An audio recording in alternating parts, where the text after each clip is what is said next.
बेरोजगार मुलं आहेत ना, ते आता जातात मुंबईला जातात, पुण्याला जातात किंवा कोणी ऊसतोडीला जाते, त्यांच्यासाठी सुद्धा काय रोजगार असेल का हे पाहायचं आहे मला. आणि दुसरीकडे बाहेर बारामतीला आहे कसं लिहिलेलं आहे की आय लव्ह बारामती, तसं मला पण वाटते की आय लव्ह बीड लोकांनी म्हणावं. बीड शहरात आल्यावर लोकांना प्रसन्न वाटावं.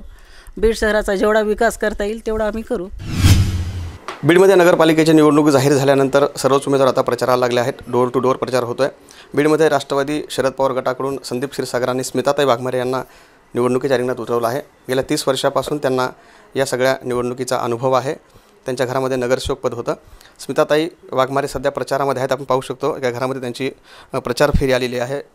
सगळ्या महिलांना घेऊन त्यांनी हा प्रचार सुरू केलेला आहे. वेगवेगळ्या विकासाच्या मुद्द्यावर ते आता हे या निवडणुकीला सामोरे जात आहेत. काय नेमकं त्यांचं व्हिजन आहे आपल्यासोबत स्मिताताई आहेत, जाणून घेऊयात. आता काय नेमकं व्हिजन घेऊन तुम्ही निवडणुकीला सामोरे जात आहे? शहरातील घंटागाडी, कचरा आहे, पुन्हा म्हणलं तर लाईट पथदिवे, आणि विशेष म्हणजे बीडला ट्रॅफिक खूप जाम आहे. ट्रॅफिकमुळं छोटे छोटे मुलं शाळेत जातात ना, त्यामुळे असं वाटते, माझे नातू पण जातात, मला वाटते की इतकं ट्रॅफिक झाले, पुरे छोटे छोटे मुलं पडतात का काय. अगोदर ट्रॅफिकचा प्रश्न, आणि पुन्हा गार्डन नाहीत बीडला व्यवस्थित. चमन पण खूप असं मोडकळीस आलेले, त्याचा पण विचार करणार आहे. तर गेल्या 30 वर्षापासून तुमच्याकडे, म्हणजे तुम्ही सांगता की तुमच्या घरामध्ये नगरसेवक पद होतं. कसा नेमका हा अनुभव या निवडणुकीत कामी येईल? कारण आमची कामं लोकांनी पाहिलेली आहेत ना, त्याच्यामुळं, आणि पुन्हा आम्ही बऱ्याच लोकांसाठी योजना राबवलेल्या आहेत, त्यामुळं आम्हाला नक्कीच फायदा होणार आहे. ठीक आहे. आपण जर पाहिलं तर या निवडणुकीमध्ये एक मुद्दा कायम असतो की रस्ते, नाल्या, स्वच्छता आणि इतर काही गोष्टी असतील. याच्या पुढे विकास नेमका कसा करायचा तुमच्याकडे रोडमॅप आहे? मला असं वाटते की आमचे छोटे म्हणजे जे बेरोजगार मुले आहेत ना, ते आता जातात मुंबईला जातात, पुण्याला जातात किंवा कोणी ऊसतोडीला जाते, त्यांच्यासाठी सुद्धा काय रोजगार असेल का हे पाहायचं आहे मला.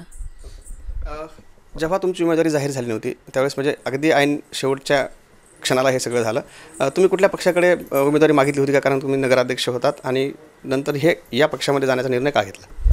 नाही, आम्ही कुणालाच उमेदवारी मागितली नाही. फक्त संदीप भैया, सय्यद सलीमजी आणि राजेंद्र मस्के यांनी आमचं 30 वर्षाचा अनुभव लिहिलं आहे, त्यामुळं आम्हाला त्यांना उमेदवारी द्यावी लागली. मला थोडं जरा विश्लेषण करून सांगा की तुमच्याकडे विकासाचे मुद्दे नेमके कुठले आहेत, कारण तुम्ही आता प्रचार फेरीमध्ये आहात. मुद्दे आमचे हेच आहेत ना, गार्डन झालं, ट्रॅफिक झालं, पुन्हा पाणी. बीड आमचं खूप अस्वच्छ आहे. महिलांसाठी हे नाही, शौचालय नाही. कारण भाजी मंडीत गेले ते तिथल्या महिला म्हणतात की बाबा आम्हाला बाहेर जावं लागतं किंवा उघड्यावर जावं लागतं, त्याच्यामुळे त्याच्यासाठी सुद्धा मी प्रयत्न करणार आहे. आता ही सगळी निवडणूक रंगात आलेली आहे. सगळेच उमेदवार प्रचार करत आहेत. आरोप प्रत्यारोपाच्या फेरी एकमेकांवर सुरू आहेत. कुठंतरी ही निवडणूक जातीवादाच्या मुद्द्यावर देखील लढवली जाते, कारण अनेकांनी असे आरोप देखील केलेले आहेत. तुम्ही या निवडणुकीकडे कसं पाहता, आणि तुम्हाला अनुभव आहे म्हणून हा प्रश्न मी तुम्हाला विचारतोय की कुठलीही निवडणूक असेल ही कुठल्या मुद्द्यावर लढवली गेली पाहिजे? नाही, विकासावर लढवली पाहिजे. कारण लोकांना माहिती आहे की संदीप भैयाशिवाय कोणीच विकास करू शकणार नाही, आणि जेवढे 52 उमेदवार आहेत का सगळे कामाचे उमेदवार आहेत असं तर मला वाटते. कारण सध्या मी प्रचारात आहे ना, त्याच्यामुळं मला लोकांचा प्रतिसाद चांगला मिळतो आहे. संदीप भैया आहेत म्हणल्यावर आम्हाला काही हे नाही म्हणतात. तुम्ही लोकांमध्ये जाता, काय नेमकी लोकांची तुमच्यासोबत चर्चा होते, त्यांच्या अपेक्षा काय आहेत? कारण की जसं मी पहिल्यांदा पण सांगितलं की रस्ते, नाल्या, स्वच्छता असेल हेच आहे, पण याच्या व्यतिरिक्त लोकांच्या अपेक्षा काय आहेत? लोक तुम्हाला काय बोलून दाखवतात? काहीच नाही, बीड अस्वच्छ हेच बोलतात ना, की बाबा आम्हाला म्हणजे निवांत वेळ नाही असं.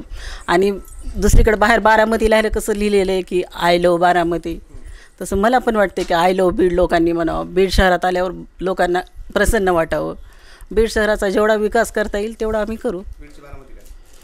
बीडची बारामती चांगली आहे म्हणून आम्हाला पण बीड बारामतीसारखंच करायचं. निश्चितच स्मिताताई वाघमारे होत्या. बीडची बारामती करण्याचा चंग त्यांनी बांधला. या निवडणुकीमध्ये त्या नगराध्यक्षपदाची निवडणूक लढवत आहेत, आणि जसा विकास बारामतीमध्ये झाला तसाच विकास बीडमध्ये करण्याचं त्यांचं ध्येय, आणि निश्चितच मतदार त्यांना साथ देईल असा विश्वास त्यांनी व्यक्त केला. यावर मुकुंद समी, आप्पासाहेब मोरकर, लोकाशा TV, बीड.